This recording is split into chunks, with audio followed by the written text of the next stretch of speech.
दोस्तों, माइनिंग ज्ञान में आपका स्वागत है। मैं हूं जितेंद्र मौर्य और आज मैं आप लोगों के सामने लेकर आया हूं माइनिंग गेट 2015 का मैथमेटिक्स का क्वेश्चन। सिर्फ ओनली मैथमेटिक्स के पोर्शन को सॉल्व किया जाएगा। चलिए देखते हैं पहला क्वेश्चन क्या है। पहला क्वेश्चन पढ़िए। लिखा हुआ है for a function F of x. एक कोई फंक्शन है F x, it is given that, कुछ कंडीशन दी हुई है। कंडीशन ये कहता है कि फंक्शन वो जो पॉलिनोमियल है एफ एक्स मीन्स कोई पॉलिनोमियल, और वो फंक्शन क्या है नो आइडिया, बट जब हम उसमें जीरो पुट करते हैं तो आपको रिटर्न वैल्यू कितनी मिलती है 2। जब हम एक्स की जगह कितना पुट करते हैं, जीरो पुट करते हैं तो 2 मिलता है। उसके बाद dash zero F dash Z, मतलब जब हम उसका डिफ्रेंशिएट करके उस पर जीरो पुट करते हैं तो हमको मिलती है 4। और जब दोनों पॉइंट सेम होते हैं ना बेटा, ध्यान से सुनो, जीरो और जीरो, जब आप एक ही पॉइंट पर काम करते हो उसको बोलते हैं इनिशियल कंडीशन, यानी कि ये जो दिया हुआ है इसको इनिशियल कंडीशन बोलते हैं। और जब एक से ज़्यादा पॉइंट पे वर्क होता है तब उसको बाउंड्री कंडीशन कहते हैं। तो ये हमारा इनिशियल कंडीशन का क्वेश्चन है, ठीक है। तो जिसमें जीरो पुट करने पे 2 मिलता है, dash F dash x means उसका डिफ्रेंशिएट करने पर एक्स का जीरो पुट करने पर आपको 4 मिलती है। और बोल रहा है ignoring all higher order derivative, आपको जितने भी हायर ऑर्डर और डेरिवेटिव हैं उनको हमको नेगलेक्ट कर देना है, हटा देना है टर्म्स को, ऐसे टर्म्स को। तब बोल रहा है देन द वैल्यू फाइंड कीजिए 0.5 की वैल्यू कितनी होगी। कितनी वैल्यू, एफ ऑफ 0.5 की वैल्यू क्या होगी। तो सबसे पहले इसको सॉल्व करने के 2 मेथड है। एक, अगर आपका थिंकिंग मेथड अगर सही है तो आप डायरेक्ट आप सॉल्व कर सकते हैं, अदरवाइज आप इसको जो है क्या कर सकते हैं, अगर आप चाहें तो फॉर्मूला मेथड से जा सकते हैं। सबसे पहले मैं फॉर्मूला मेथड बताने जा रहा हूँ। फॉर्मूला मेथड क्या होता है, डिफरेंशिएशन का फॉर्मूला याद कर लो। क्या होता है, अगर मैं इसका सॉल्यूशन करूँ तो सबसे पहले डिफरेंशिएट का फॉर्मूला क्या होता है, ये होता है कि भैया एफ डैश एक्स करते हैं, जब हम डिफरेंशिएट करते हैं तो फॉर्मूला क्या होता है, लिमिट होता है h टेंड्स टू 0 और f of x plus h minus f of x upon का h। ये फॉर्मूला होता है डिफरेंशिएशन का फॉर्मूला, जो कि आप लोग पहले भी पढ़कर आए होंगे। अब ध्यान से देखिए, इस पर हमको क्या पुट करना है, एफ डैश 0 पर हमको दिया हुआ है वर्क कितना, 0। 0 पुट करने पर 4 मिलती है। जैसे ही मैं 0 पुट करता हूं तो एफ डैश 0 मिलेगा मुझे, और एफ डैश 0 की वैल्यू क्या मिलेगी, limit h tends to 0 f of x के जगह 0 पुट किए हो, 0 plus h minus f of 0 बनता है और अपॉन का h बन जाता है। क्या यहाँ तक की सारी चीज़ें समझ में आई। उसके बाद इन सब की वैल्यू दी हुई है भाई। यहाँ पर मुझे देखो 0 पुट करने पर मुझे दिया हुआ है 2, एफ डैश 0 पर दिया हुआ है 4। तो यहाँ में अगर मैं पुट करूँ वैल्यू तो मुझे क्या मिलेगा, मुझे जो मिलने वाला है वो मिलेगा यहाँ पर 4 इक्वल, ध्यान से देखिए, इसके जगह मैंने पुट किया 4 इक्वल लिमिट अपने जगह रहेगा, h टेंड्स टू 0 भी अपने जगह है, f ऑफ h बचता है, और f ऑफ h क्योंकि 0 की कोई वैल्यू नहीं यहाँ पर, 0 प्लस h में ऐड करोगे तो h ही बनेगा। और 0 की वैल्यू कितनी है, f ऑफ 0 की वैल्यू दी हुई है 2 अपॉन का h यहाँ पुट किए, क्रॉस मल्टीप्लाई कर दीजिए, 4h यहाँ चला जाएगा तो 4h इक्वल हो गया लिमिट h टेंड्स टू 0 और f ऑफ h माइनस 2। यहाँ पर आपका कोई फंक्शन ही नहीं है तो हम इसको रिमूव कर सकते हैं लिमिट को। तो यहाँ पर आप कन्वर्ट कर दो किस में, x के फॉर्म में, ठीक है। तो यहाँ पर मैं x की जगह अगर मैं h पुट कर दूँ तो क्या मिलेगा मुझे, तो 4x इक्वल, यहाँ से हटाओगे तो ये f ऑफ x बनेगा और माइनस का 2 मिलेगा। कितना मिलेगा भाई, fx की वैल्यू कितनी बन जाएगी, fx इक्वल 4x माइनस 2। तो यहाँ से fx की वैल्यू मिलेगी 4x प्लस 2। यहाँ से मैं बोलूँ fx कितना मिल गया, तो f ऑफ x की वैल्यू मिल गई कितनी, 4x प्लस का 2 मिल गया। अब आपसे क्वेश्चन क्या कह रहा है, देखिए आपने पुट करके फंक्शन तो बना दिया, fx की वैल्यू है 4x माइनस 2 से, तो fx की वैल्यू मिल गई 4x प्लस 2। अब यहाँ पर क्या करना है, आपको पुट करनी है किसकी वैल्यू, 0.5 की वैल्यू पुट करनी है। तो आपको x की जगह 0.5 पुट करते हो तो 0.5 पुट करते हो, यानी कि 4 इंटू 0.5 और प्लस का 2। 0.5 का मतलब होता है आधा, तो 4 इंटू 1/2 लिख सकता हूँ, प्लस 2 दूनी 4 से कैंसिल हो गए, यहाँ 2 मिलेगा, 2 प्लस 2 की वैल्यू मिल गई 4। यानी कि वो आपसे पूछ रहा था 0.5 की वैल्यू कितनी होगी, तो 4 होगी। फर्स्ट मेथड तो ये हो गया। अगर आपको डायरेक्ट जाना है, डायरेक्ट अगर विदाउट एनी फार्मूला, तब आप क्या करोगे भैया, तब आप ऐसे करना कि डायरेक्टली आप ये सोचो कि आपका क्या क्या दिया हुआ है, f ऑफ 0 की वैल्यू दी हुई है कितनी, 2, एफ डैश 0 पर दिया हुआ है 4, तो हम डायरेक्ट मानेंगे एक नया ऐसा फंक्शन एफ ऑफ एक्स जिसका जो होगा ए एक्स प्लस बी टाइप का, मान लो लीनियर के फॉर्म। एक बार डेरिवेटिव दिया हुआ है, 1 टाइम डिफरेंशिएशन दिया हुआ है, मतलब 1 डिग्री का एक पॉलिनोमियल मान लेना। 1 डिग्री का पॉलिनोमियल मानने के बाद आप क्या करोगे, इसमें जैसे ही वैल्यू पुट करोगे वैल्यू मिलते चले जाएगी। मैं ये बताओ दोनों वैल्यू, पहले 0 पुट करूंगा तो कितना मिलेगा, एफ ऑफ 0 की वैल्यू a इंटू 0 प्लस का b, और एफ ऑफ 0 दिया हुआ है 2, तो 2 इक्वल के 0 हो गया, इक्वल में क्या मिल गया b, भैया 0 प्लस b हो गया। तो यहाँ से मुझे b की वैल्यू मिल गई कितनी, 2 मिल गई। ये जो है b की वैल्यू मुझे कितनी मिल गई, 2 मिल गई। अब मैं इसका जब डिफरेंशिएट करूंगा तो एफ डैश एक्स बराबर क्या मिलेगा, एफ डैश एक्स बराबर एक्स का 1 बच गया a, b का कांस्टेंट 0 हो गया। इसमें 0 पुट करूंगा तो एफ डैश 0 मिलेगा और एफ डैश 0 बराबर a होगा, और यहाँ से मुझे एफ डैश 0 की वैल्यू दी हुई है 4, तो यहाँ से a की वैल्यू मिल गई 4, कितनी मिल गई 4 इक्वल a, इट मीन्स यहाँ से a का मान मिल गया 4। अब a का मान मिल गया, b का मान मिल गया, ला के यहाँ पुट कर दोगे तो एफ एक्स बराबर क्या मिल गया 4x, एफ एक्स की वैल्यू कितनी मिल गई 4x प्लस बी, और 4x प्लस बी वापस यहीं आ जाओगे, एफ एक्स बनेगा आपका 4x प्लस बी, और वापस यहाँ से पुट करते चले जाओगे तो ये मिलेगा। तो 2 मेथड मैंने सिखा दिया, एक फॉर्मूला मेथड जो कि आप इस मेथड का यूज़ करके जा सकते हो। अदरवाइज आप ये देखो कि आपके क्वेश्चन में कितने बार डिफरेंशिएट दिया हुआ है, 1 टाइम डिफरेंशिएट दिया हुआ है, तो मतलब आप 1 वेरिएबल का एक पॉलिनोमियल ऐसा मान लेना ax प्लस बी, इसमें कंडीशन पुट करते चले जाओगे तो मिलते चले जाएगा। अगर आपको डिफरेंशिएशन क्वेश्चन में 2nd टाइम डेरिवेटिव दिया हुआ है तो आप 2 वेरिएबल का फंक्शन मानोगे, ax square plus bx plus c करके मानोगे। तो ऐसे भी किया जा सकता है, और सबसे आसान यही मेथड है कि 1 टाइम डेरिवेटिव दिया हुआ है तो आप इसका डिफरेंशिएट कर लो, यानी कि एक लीनियर फंक्शन मान लो, लीनियर पॉलिनोमियल मान लो, और उसमें कंडीशन पुट करते चले जाओगे तो 2 वैल्यू a और b भी मिल जाएगा। क्लियर है? जैसे ही मिल जाएगी ला के क्वेश्चन में पुट करोगे तो a की वैल्यू पुट किया 4, b की वैल्यू पुट की 2, तो 4x प्लस 2 मिल गया, और यहाँ पर आपको x की वैल्यू उसने बोला है 0.5 पुट कीजिए। अब 0.5 पुट कर दो, आपको वैल्यू मिलते चले जाएगी। आई होप आप लोग को समझ में आ गया होगा। अगर इससे भी रिलेटेड कोई क्वेरी होती है तो आप कमेंट में कर सकते हैं, हम उसका जवाब आपको ज़रूर देंगे। चलिए नेक्स्ट क्वेश्चन देखते हैं क्या लिखा हुआ है कि the 2 side of a parallelogram are given by a vector, यानी कि एक पैरेललोग्राम दिया हुआ है, ठीक है, पैरेललोग्राम दिया हुआ है जिसमें 2 साइड दी हुई है। 2 साइड मतलब जैसे ये होता है, ये इसके 2 साइड दी हुई है, एक अलग अलग साइड दी हुई है। एक वेक्टर है, यानी कि ये वाला एक वेक्टर है, दूसरा वाला ये, this vector is called A and this vector is called B. ये 2 वेक्टर्स दिए हुए हैं, ठीक है, जिसके 4 साइड होते हैं, उन्हीं को ही क्या बोलते हैं, पैरेललोग्राम बोलते हैं, ठीक है। अब इसमें 2 साइड दी हुई है, ए वेक्टर और बी वेक्टर। आपसे क्या पूछ रहा है वो निकालना, भैया एरिया कैलकुलेट कीजिए, एरिया पैरेललोग्राम। आपको उसका समांतर चतुर्भुज जो रहते हैं उनके क्या निकालने हैं, आपको एरिया कैलकुलेट करना है। और जब वेक्टर के फॉर्म में दिया होता है तो एरिया निकालना काफ़ी आसान होता है। और एरिया कैसे कैलकुलेट किया जाता है, ये है एरिया का फॉर्मूला। एरिया का फॉर्मूला होता है बेटा मॉड में a cross b, modulus value निकाल लो a क्रॉस b का। क्लियर है? मॉडुलस वैल्यू निकाल लो a क्रॉस b का। अब a क्रॉस b कैसे निकालते हैं, 2 वेक्टर का क्रॉस प्रोडक्ट कैसे निकालते हैं। तो क्रॉस प्रोडक्ट आप लोग सीखे होंगे कि भाई पहले a vector cross b vector निकाल लेते हैं। a vector cross b vector निकालना मतलब आपको i j k के फॉर्म में लिखना पड़ेगा। यहाँ लिखा जाता है i, यहाँ लिखा जाता है j, यहाँ लिखा जाता है k। और i पहला a का कोफिशिएंट देखो, a के कोफिशिएंट i के कितने हैं, 2 हैं, b के कितने हैं मतलब j के कितने हैं -3। इसमें k टर्म्स नहीं है तो आपको लिखना पड़ेगा 0, क्योंकि तीनों होंगे तभी आप डिटर्मिनेंट सॉल्व कर सकते हो। नेक्स्ट में आपको पुट करना पड़ेगा यहाँ पर b की वैल्यू का, b का कितना है 3 और प्लस का 2, और यहाँ नहीं दिया हुआ है k वाले टर्म्स तो आपको रखना है 0। वाह बोलोगे सर 0 कहाँ से आया भाई, पूछो 0 कहाँ से आया।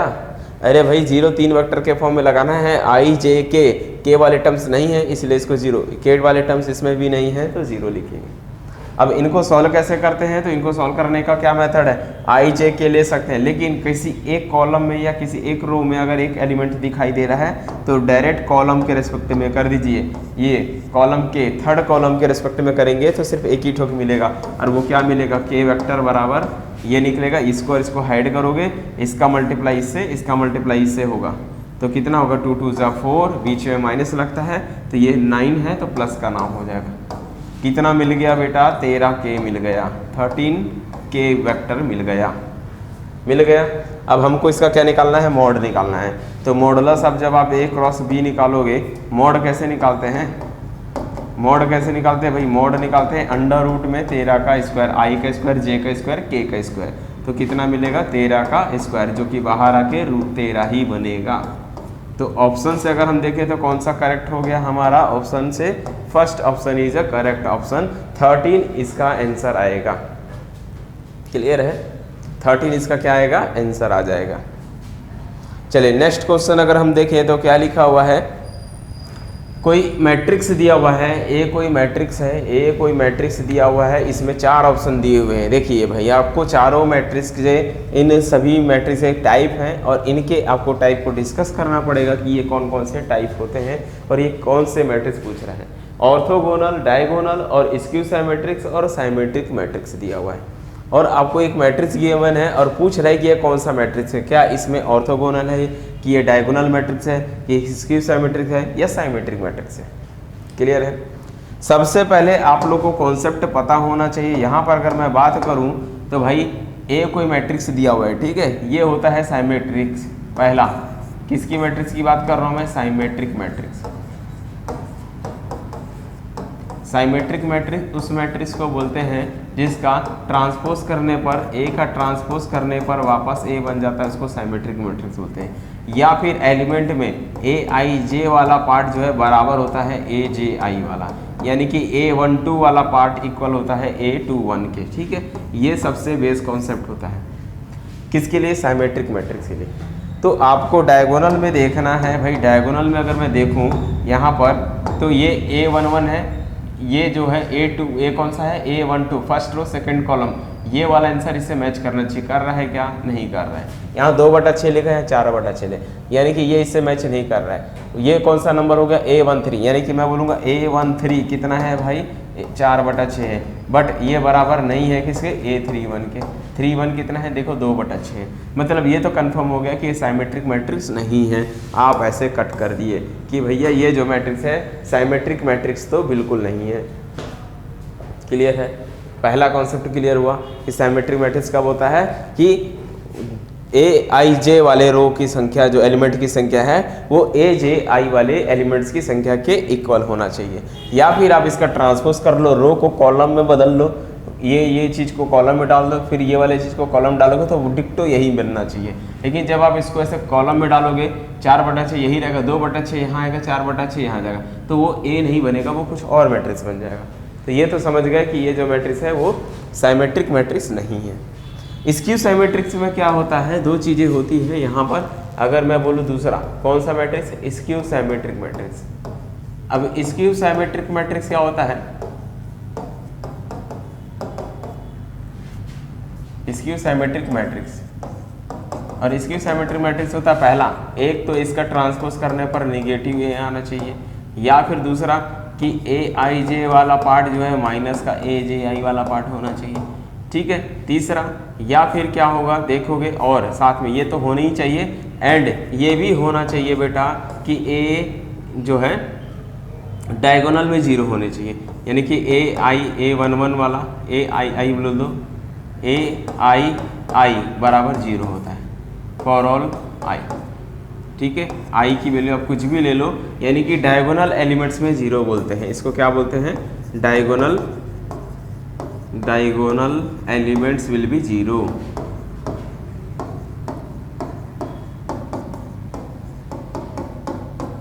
बात समझ में आई कि नहीं आई, यानी कि डायगोनल के एलिमेंट्स क्या होने चाहिए, 0 होने चाहिए, और उसके रिफ्लेक्शन होने चाहिए, अपोजिट होना चाहिए। अगर मैं इस क्वेश्चन की बात करूं तो ये डायगोनल एलिमेंट 0 होना चाहिए, यहाँ पर बिल्कुल नहीं है, और यहाँ जो नंबर बैठा है वही यहाँ होना चाहिए, लेकिन अपोजिट होना चाहिए। जैसे यहाँ 2/6 है तो यहाँ माइनस का 2/6 होना चाहिए, यहाँ 4/6 है तो यहाँ -4/6 होना चाहिए, यहाँ -4/6 है तो यहाँ पर इसका पॉजिटिव 4/6 होना चाहिए। तो ये चीज़ें नहीं है, मतलब ये साइमेट्रिक मैट्रिक्स भी नहीं हुआ।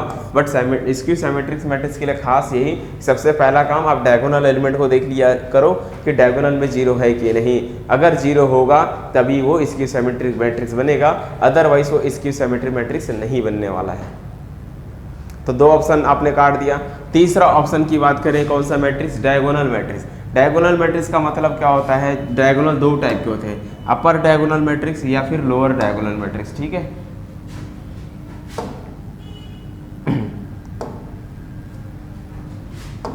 तो डायगोनल मैट्रिक्स क्या होता है? अगर मैं बोलूँ डायगोनल मैट्रिक्स क्या होता है सर, समझा दीजिए। तो डायगोनल मैट्रिक्स, बेटा ध्यान से सुनो, डायगोनल मैट्रिक्स की अगर बात करूँ तो दो टाइप के होते हैं, अपर डायगोनल मैट्रिक्स या फिर लोअर डायगोनल मैट्रिक्स। ए बराबर इस टाइप से A 0 0 B 0 B C 0 0 0 D, इस टाइप के नंबर्स होने चाहिए। ठीक है, C D E, ये होता है डायगोनल मैट्रिक्स। डायगोनल मैट्रिक्स में क्या रहते हैं कि डायगोनल में डायगोनल मैट्रिक्स का क्या रहता है? डायगोनल मैट्रिक्स में कैसे रहते हैं कि डायगोनल में उन मैट्रिक्स को कहा जाता है कि जो कि डायगोनल में कोई भी एलिमेंट होना चाहिए। डायगोनल मैट्रिक्स की बात करूँ तो ये कैसा होता है? ये वाला मैट्रिक्स A B C बाकी सब zero, this elements is called diagonal matrix. ये ऐसे मैट्रिक्स को हम क्या बोलते हैं? Diagonal matrix. यानी कि डायगोनल को छोड़ के बाकी सारे एलिमेंट्स जीरो हो जाते हैं तो उनको हम डायगोनल मैट्रिक्स कहते हैं। यहाँ पर ऐसा है क्या? बिल्कुल चेक करो, आपको देखना है कि यहाँ पर ऐसा केस है क्या? नहीं, यहाँ पर बहुत सारे एलिमेंट्स हैं, मतलब डायगोनल तो नहीं है। अब आपको अगर ऑर्थोगोनल नहीं भी चेक करने आता है, आप ऑर्थोगोनल को टिक कर सकते हो। इस मेथड को बोलते हैं डिस्कार्ड मेथड। आप ऑप्शन को डिस्कार्ड करते चले गए। ठीक है, यानी कि एग्जाम पॉइंट अगर हम देखें गेट में तो ऐसे ही क्वेश्चन को सॉल्व किया जाता है। जब क्वेश्चन नहीं बनते हैं तो उनको हम लोग डिस्कार्ड रूल यूज़ किया जाता है। डिस्कार्ड मेथड क्या कहता है? जो ऑप्शन आपको पता है उनको सॉल्व करके देखते चले जाइए, जो बच गया लास्ट फाइनल वही आपका आंसर होगा। फिर भी मैं आपको बता दूं कि ऑर्थोगोनल किसे मैट्रिक्स कहते हैं। एक उस मैट्रिक्स को बोलते हैं ऑर्थोगोनल मैट्रिक्स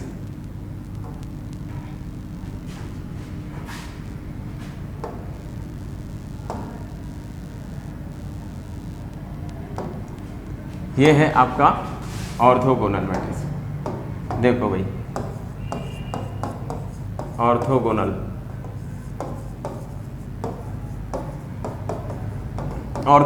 मैट्रिक्स का मतलब होता है कि ए का जब आप ट्रांसपोज करते हो तो किसके बराबर होता है?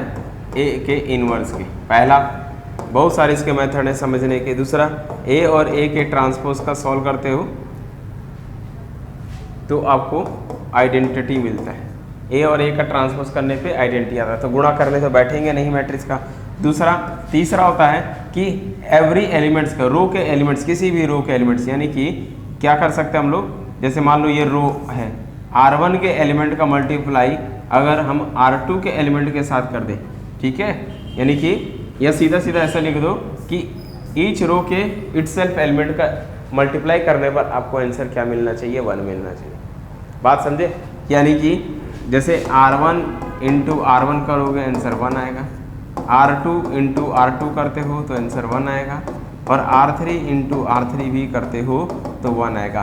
कोई भी रो से खुद से मल्टीप्लाई करके चेक करो कि आंसर 1 आ रहा है कि नहीं। अगर मैं ऑप्शन क्वेश्चन से बात करूं तो देखो ये है क्वेश्चन, इस मैट्रिक्स को इसी से मल्टीप्लाई करो, इसको भी इसी से मल्टीप्लाई करो, इसी को भी इसी से, R1 को R1 से मल्टीप्लाई करोगे तो आंसर 1 आना चाहिए। दिखाएं तो कैसे चेक करते हो? तो -4/6 इंटू इसी से सॉल्व करोगे तो 16/36 आ जाएगा। ध्यान से सुनना, 16/36 इसको सॉल्व करके जोड़ोगे तो कितना मिलेगा? 2 दूनी 4, 6 चक 36, 4/6। इसको भी सॉल्व करते हो तो 4 चक 16, 16/36 आएगा। सबका एलसीएम निकालोगे 36 आएगा, ऊपर भी 16 4 20, 20 6 20 10 30 6 36, और कट के आंसर कितना आने वाला है? 1 आना है। बात समझे? तो ये चीज़ें ध्यान से देखना है कि अगर मैं इसी रो को इसके रो के एलिमेंट से इट्स रो के एलिमेंट से मल्टीप्लाई करके ऐड किया जाए तो आंसर हमेशा 1 मिलना चाहिए।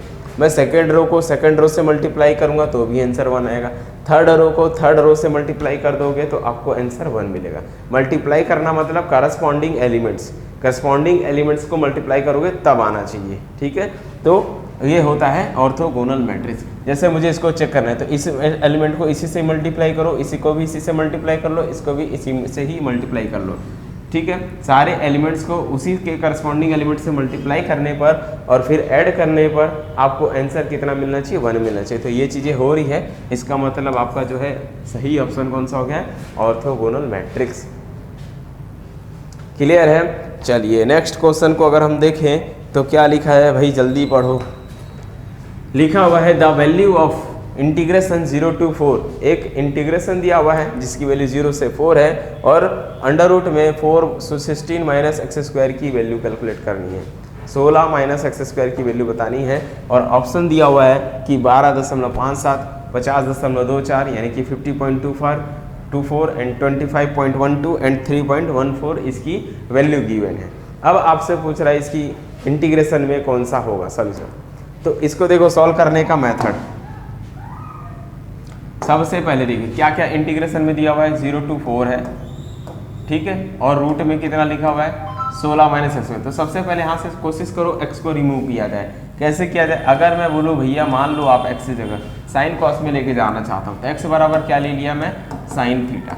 अगर मैं यहाँ साइन थीटा रखूँगा तो 16 माइनस साइन स्क्वायर थीटा बनेगा। मुझे 16 हटाना है, 16 हटाना है तो यहाँ 4 डाल दिया, एक्स की वैल्यू इसका स्क्वायर यहाँ पर डाल दिया, कितना 4 साइन स्क्वायर थीटा। आप चाहो तो 4 कॉस थीटा भी ले सकते हो। तो अगर मैं बोलूँ इसका स्क्वायर करो कितना आएगा, तो आप बोलोगे सर 16 आएगा, साइन आएगा, स्क्वायर आएगा, थीटा आएगा, आ जाएगा, कोई बात नहीं, ठीक है, अच्छी बात है। आते हैं यहाँ पर, जब आप x को, इसमें x की लिमिट दी हुई है और x के रिस्पेक्ट में इंटीग्रेशन है, तो मैं जब इसको कन्वर्ट कर रहा हूँ थीटा में तो ये लिमिट भी तो थीटा में चेंज हो जाएगी। तो थीटा में चेंज होगी तो भैया पहले तो इसका डिफ्रेंशिएट करके रख लो, मुझे dx भी चाहिए, dx मतलब इसका डिफ्रेंशिएट करोगे तो 4 का 4 साइन थीटा का होता है कॉस थीटा और डी थीटा कन्वर्ट हो गया डी थीटा में, यानी कि dx की जगह हम रखेंगे 4 cos theta into D theta. और लिमिट भी हमको चेंज करनी पड़ेगी, लिमिट भी चेंज करनी पड़ेगी भाई, चेंज ऑफ लिमिट। लिमिट को जब आप चेंज करते हो तब आपको देखो ये किसकी लिमिट है, x की लिमिट है। तो जब आप x की जगह 0 डालते हो, यहाँ पुट करोगे 0 इक्वल, तब आपको थीटा कितना मिलेगा, देन तब मैं बोलूँगा बेटा 0 बराबर 4 साइन थीटा बचेगा। और ये 4 के बटे में 0 आया, 0 बराबर साइन थीटा आ गया। 0 को लिख सकता हूँ मैं साइन 0, साइन 0 बराबर साइन थीटा। तो ओवरऑल साइन साइन कट गया, थीटा का मान कितना मिल गया 0, थीटा का मान कितना मिल गया 0। मतलब जब आपका x का मान 0 है तो थीटा भी 0 ही मिलेगा। जब आप x की जगह, ये पहला हो गया। दूसरा, जब आप x की जगह कितना डालते हैं 4, अगर मैं यहाँ 4 डाल दिया तो क्या मिलेगा देन, तब क्या मिलेगा भाई 4 इक्वल 4 साइन थीटा, कितना मिलेगा 4 इक्वल 4 साइन थीटा मिलेगा। और 4 4 कटेगा, यहाँ 1 मिलेगा, 1 इक्वल साइन थीटा होगा। 1 को हम जानते हैं साइन 90 लिख सकते हैं π/2, तो ये भी हो जाएगा साइन थीटा। यहाँ से साइन साइन कैंसिल होगा तो थीटा इक्वल 90 मिलेगी। थीटा इक्वल कितना मिल गया 90। अब मैं कन्वर्ट करना सिखा रहा हूँ आपको। यहाँ लिखा था 0 to 4, कितना लिखा था 0 to 4 root over 4 16 minus x square था इंटू dx था। अब आप इसको कन्वर्ट करोगे, 0 के जगह 0 लिमिट, 4 के जगह π/2 कन्वर्ट हुआ। जैसे ही हो जाएगा ये, उसके बाद अब आपको क्या करना है, यहाँ पर अंडर रूट खींचना है। अंडर रूट जैसे ही डालोगे, यहाँ लिखोगे 16 माइनस x के जगह आपको क्या लिखनी है, x का स्क्वायर। मैंने x का स्क्वायर आपको निकाल के दिखाया था, कितना है 16 sine square theta, 16 sine square theta. बहुत इजी है, प्रैक्टिस करोगे इस टाइप के क्वेश्चन आराम से बन जाएंगे। और dx की वैल्यू कितनी है, dx की वैल्यू मैंने निकाला था 4 cos theta into D theta हो गई। अब ये बताओ 16 कॉमन लोगे तो कितना मिलेगा यहाँ से, अगर मैं यहाँ से बोलूँ 16 कॉमन लिया जाए तो क्या बनेगा। तो आप रूट से 16 को निकालोगे, ये तो है 0 to π/2, यहाँ से 16 से बाहर आएगा 4, अंडर रूट में बचेगा 1 माइनस साइन स्क्वायर थीटा, और बाहर पहले से क्या लिखा हुआ है 4 लिखा हुआ है, कॉस थीटा लिखा हुआ है, डी थीटा लिखा हुआ है।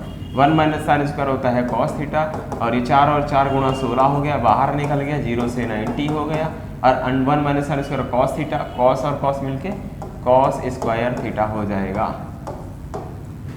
1 माइनस साइन स्क्वायर होता है अंडर रूट के अंदर में कॉस थीटा, और अंडर रूट में कॉस थीटा से बाहर आएगा स्क्वायर हो, तो अंडर रूट में कॉस स्क्वायर होगा, बाहर आएगा कॉस बनेगा, और ये कॉस मिलके कॉस स्क्वायर थीटा हो जाएगा। जैसे ही कॉस स्क्वायर थीटा हो जाता है, अब आप इसमें लगा दो गामा फंक्शन। क्या लगा दो भाई, गामा फंक्शन। अदरवाइज अगर आपको गामा फंक्शन नहीं आता है तो आप इसको डायरेक्टली क्या कर सकते हो, अगर गामा फंक्शन नहीं आता है तो डायरेक्ट इसको 1 माइनस cos 2 थीटा लगा के इंटीग्रेशन भी करोगे तो भी आ जाएगा। क्या कर सकते हो आप, इसको इंटीग्रेशन से भी जा सकते हो। 16 लिखा हुआ है, यहाँ पर 16 था, यहाँ 0 to π/2 है। आपको पता है, लिख सकते हो cos स्क्वायर को 1 minus 1 plus cos 2 theta divide by 2 लिख सकते हो। ये भी लिख सकते हो ना भाई, cos स्क्वायर के जगह 1 प्लस cos 2 थीटा बाई 2।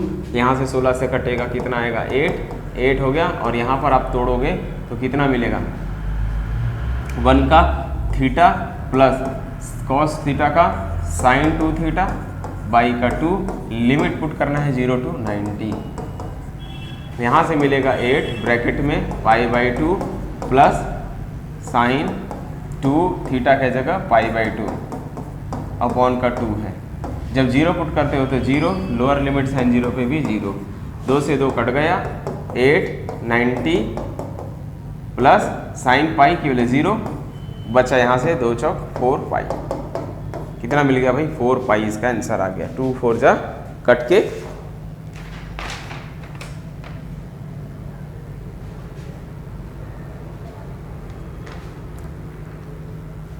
कितना आया, 4 पाई आया।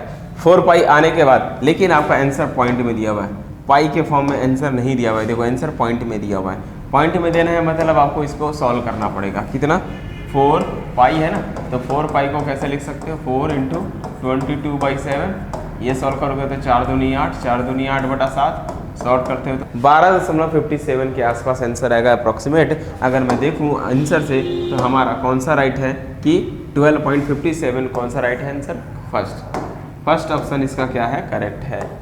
बाकी ये ऑप्शन गलत, ये ऑप्शन गलत, ये ऑप्शन गलत। तो आई होप आप लोगों को समझ में आया होगा।